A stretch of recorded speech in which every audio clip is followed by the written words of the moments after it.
మన అందరికి కుల దైవం, మనకు ఆరాధ దైవం మరి శ్రీ వెంకటేశ్వర స్వామి గారి ఆశీర్వాదంతో జనించిన మన భక్త కనకదాస్ గారి విగ్రహ ఆవిష్కరణలో మీ అందరితోనూ పాల్గొనే అవకాశం కల్పించిన తిరుపతి కమిటీ సభ్యులకు ప్రత్యేకమైన ధన్యవాదాలు తెలియజేస్తున్నాం.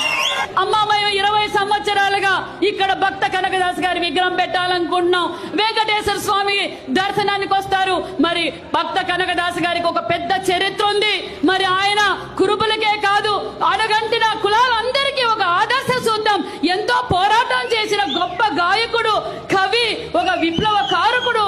అలాంటి కనకదాస్ గారి విగ్రహం పెట్టాలని నా దగ్గరకు వచ్చినప్పుడు మరి ఇది సాధ్యమా అనుకున్నా.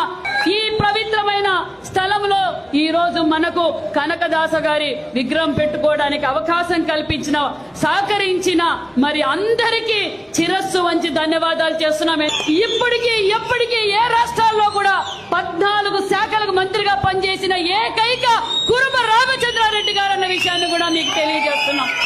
ఆ తర్వాత మరి పార్థ సారథి గారికి అవకాశం ఇచ్చారు. చైతన్యవంతులు కావాలి, ఇంకా మనం విద్యావంతులు కావాలి. అన్ని రంగాల్లోనూ, రాజకీయ రంగంతో పాటు అన్ని రంగాల్లోనూ మనం ఉండాలంటే మూలం మనకు విద్య కావాలన్న విషయాన్ని మీకు తెలియజేస్తూ మరి మనం శ్రీశైలంలో కూడా డైరెక్టర్ అడిగాం, తిరుమలలో కూడా డైరెక్టర్ అడిగాం. మరి పెద్దలందరి కోరిక మేరకు మరి రేవణ్ణ సార్ గారు ఇప్పుడే చెప్పారు, మరి మీరు స్థలం ఇస్తే మేము కట్టడానికి కూడా సిద్ధమే అన్నారు.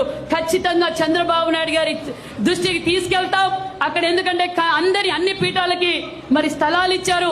మన కనక పీఠానికి కూడా మనం స్థలం ఇవ్వాలని ఆల్రెడీ రిప్రజెంటేషన్ పెట్టాం. మరి వేదిక పైన ఉన్న పెద్దలందరం కలిసి ఖచ్చితంగా కనక పీఠానికి స్థలం కూడా అడుగుతాం. తిరుపతిలో స్థలాన్ని కూడా ఆల్రెడీ కలెక్టర్ తోనూ మరి రెవెన్యూ మినిస్టర్ గారితో కూడా మాట్లాడాం. తిరుపతిలో లోకల్ గా కూడా మాకు స్థలం కావాలంటే మేము స్థల పరిశీలన చేసి అందజేస్తామన్న విషయాన్ని కూడా మీకు అందరికీ తెలియజేస్తూ మరి ఇప్పుడే 2 ఎంపీలు కూడా ఇక్కడ నిర్మాణం చేసే భవనానికి 25 లక్షలు ప్రకటించడం మనలో ఉన్న యూనిటీ, ఇది అందరిలోనూ రావాలి అన్న విషయాన్ని కూడా మీకు అందరికీ తెలియజేస్తూ మరి ఖచ్చితంగా మనకు కావాల్సిన కోరికలు మరి ఇందాకే గొర్రెల ఇన్సూరెన్స్ విషయం కూడా దేవేంద్రప్ప గారు మాట్లాడారు. మొన్నటి రోజు మేము కేబినెట్ లో కూడా మాట్లాడాం.